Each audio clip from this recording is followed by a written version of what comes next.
This is both the iPhone 12 Pro Max and the S21 Ultra. Yep, these are at the top of the food chain for both these companies when it comes to their flagships. And man, I've been using them for a while, especially when it comes to the 12 Pro Max. And I've done my full experience reviews on both, camera comparison, charging speeds, you name it, I've put them through their paces. This is just gonna be more of a quick roundup comparison of these two and what I think in their respective categories. And yes, I will not be copying out. I'll be trying my best to pick for each category that I'm gonna be putting in this video, which one I think is the best, and if it's a stalemate, it's a stalemate. But yeah, this is it. iPhone 12 Pro Max versus the Galaxy S21 Ultra. Let's go. Hi, Ben from Lover of Tech. If you enjoy videos like this and you're new to the channel, make sure you like and hit that subscribe button and that notification bell so you're part of Team TLS, the Tech Lover Squad, so you don't miss any new videos on the channel. Let's start from the outside and work our way in with the design and the build. Both are great, but we're gonna look at them individually, then compare them together. iPhone 12 Pro Max, the form factor, they've kind of gone old school mixed with new school in terms of the flat edges, very reminiscent of what you got with the iPhone 5 and 5S series. And at 6.7 inches, you've got the matte frosted finish at the back, which I've gone on record to say is one of my favorite matte finishes. Then you've got the glossy rails because it's stainless steel. This is where it starts to fall apart because I personally don't think the flat edges help the form factor. Handling it, yeah, it's very, very difficult. And also in terms of just how it feels, the boxy shape for a 6.7 inch display, device and form factor, yeah, I'm not too sure. But what I do like is button placement because it's opposite side and it's symmetrical. I always say that. The silent switch, great addition. And also just the overall feel of it is very premium and well balanced. So I do like it for that sake. But you know what? S21 Ultra packs a punch as well. It makes more sense for a big screen device. It's 6.8 inches in terms of the form factor, but the aspect ratio, the curvature that's on it, and that design is definitely more distinctive. I wouldn't say the design is necessarily better because that's very subjective, but this phantom black finish, yeah, versus the Pacific blue, I lean more towards this phantom black finish. And I just like how the metal frame really blends into the camera module, like they're owning it. It just feels, it feels the part. It feels the part. For a big screen phone, it feels very manageable. Again, button placements, not as good as the iPhone, no silent switch, not symmetrical, not as low. So there's a bit more hand gymnastics in that sense. But you know what? The design, solid on both. And it could be a stalemate, but I just like the fact that for a bigger screen form factor device, yes, it's still heavy on both. But you know what? Samsung just does a better job when it comes to the fit and finish and the handling as well. So I'm gonna give this one to Samsung for the build and the design. Next is the display, and let's take a guess and take a bow. Honestly, I feel like this is just a landslide. Not to say the iPhone 12 Pro Max doesn't have a good display. Yes, it's an AMOLED display or an OLED display as they call it. 6.7 inches, you still got the notch design, but everything else has very thin enough bezels and borders. Apple still does this weird screen resolution of 2778 by 1284. And it's a 60 Hertz panel.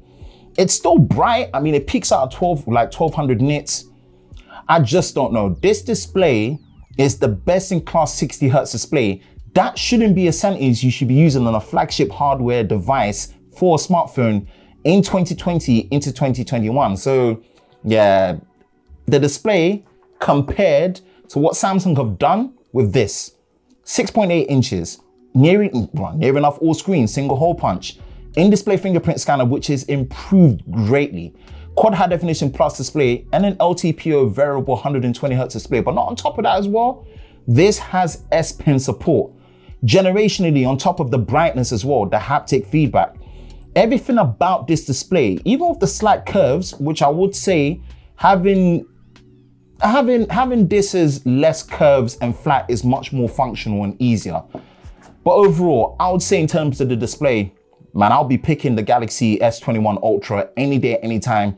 And I hope Apple really ups their game this year when it comes to the display experience. Now for the specs and the performance. Here is a very interesting one. When it comes to the Apple, you've got A14 Bionic, 6 GB of RAM finally, and 128 GB of what I've got. Apple don't do expandable, but the performance on here is great. Apple, they're really good when it comes to system on a chip. So 5nm, new generation, I have no issue with the performance on here. Now, this could be down to the fact, obviously, iOS isn't that taxing for the smartphone.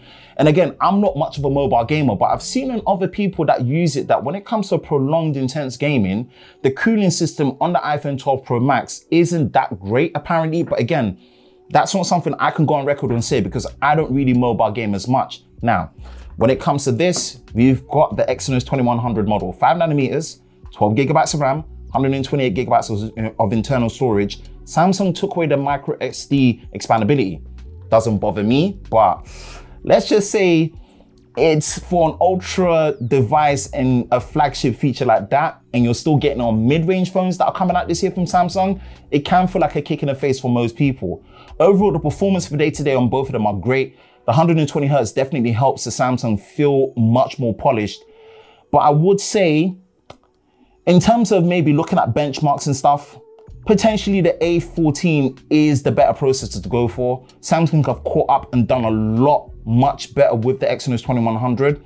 I'll probably lean this one more to Apple, but honestly, day to day, you're not gonna notice a difference. And there's more multitasking and advantage that you can take from the software in there, which we'll get to later. Next is the camera performance, and I've done an ultimate camera comparison between these two. So I would highly recommend you watch that. That is gonna give you all that you need. Get your popcorn, go watch it. Nice samples of videos as well as pictures. And I would say overall, iPhone is more consistent. And again, for those that use it for social media, again, iPhones are still better optimized for direct using app in social media for your Instagrams and whatnot in terms of using your pictures. So bear that in mind for pictures and videos. But what I feel about the iPhone compared to this is the S21 Ultra is more fun. And the video performance may not be as consistent as the iPhone, but it's more flexible. Like for example, being able to record and switch between all the camera lenses. Like if you're recording on a rear, you can move to the selfie. You do lose a bit of dynamic range when you record in 4K 60 on a selfie and 4K 60 in general, but the ultra wide on this, I think is sharper as well. The stabilization is more natural. They're both very good. I would say there's just more power under the hood when it comes to the S21 Ultra because of the zoom, pro video, potentially 8K if that matters to you as well, and the slow motion. Again, all these modes, video portrait, will you use it all the time? I doubt it, but there's just more options and it's more fun, even though the iPhone is more consistent. Didn't test HDR, but just take that into consideration, but I highly recommend, definitely go watch the ultimate camera comparison. I like them both for their own reasons. I think I'll lean more towards the Galaxy, not because it's outright much better, but it's just more fun and I can appreciate that at this price point. Battery performance, and this is iPhone 12 Pro Max all the way. Sorry to tell you, but 3,687 milliamps versus 5,000 on paper, this is meant to be better. I don't know if my model is the one that's just not being kind to me, but yeah, the battery life experience on the S21 Ultra is just not good. For me, it's lackluster. I thought I was gonna give it a chance. I've tried using it in different ways. It just does not match up to the iPhone. And again, I've scaled it down, resolution, frame rate, all of that stuff. It's just not made a difference. This phone, unfortunately, gives me battery anxiety, whereas the 12 Pro Max, yeah, Apple knocked it out of the park when it comes to the battery optimization on here. So I've got to just give this one when it comes to the battery endurance to Apple. Battery features, yes, you've got reverse wireless charging with the power share, faster charging as well, 25 watts versus the 20 watts that you get on here. I've done charging test videos where you realize that it charges much quicker, and faster wireless charging, kind of on par if you use MagSafe, but I don't. So it's a give and take, but the actual battery endurance, yeah, definitely iPhone on that one. Bear in mind, both of them do not come with a charger. Made videos about that as well. So you probably have to spend extra or use your older chargers, which is gonna give you slower charging speeds. But yeah, battery, well done Apple on this one. And when it comes to the software, I'm gonna be a bit biased and say that yes, I do prefer Android, I do. But you cannot take away the relevance of having the native apps that you get on the iPhone when it comes to iMessage, FaceTime, iCloud, all these things that people depend on, right? But for me personally, they don't matter to me as much, but they are still relevant to what draws in. And also long-term support when it comes to Apple. When you buy a new phone from them, top flagship, you are getting at least half a decade worth of software support. Whether that means the features on there are relevant for each upgrade, depends. But again, that support is unparalleled and unmatched. And I like that about having the Apple when it comes to software support. In terms of for the big display, gotta give this one to Samsung. They just know how to make software work on this big display. And Apple, we're making big display phones since the iPhone 6 Plus in 2014. Yeah, no multitasking, battery gauge, you still have to pull down to see it. Notifications is still more of a mess. Reachability is still a mess. App icon organization, still not the same. Yeah, there's improvements with things like widgets and whatnot and app library. But overall, for a big display in terms of the software, gotta give this one to the S21 Ultra.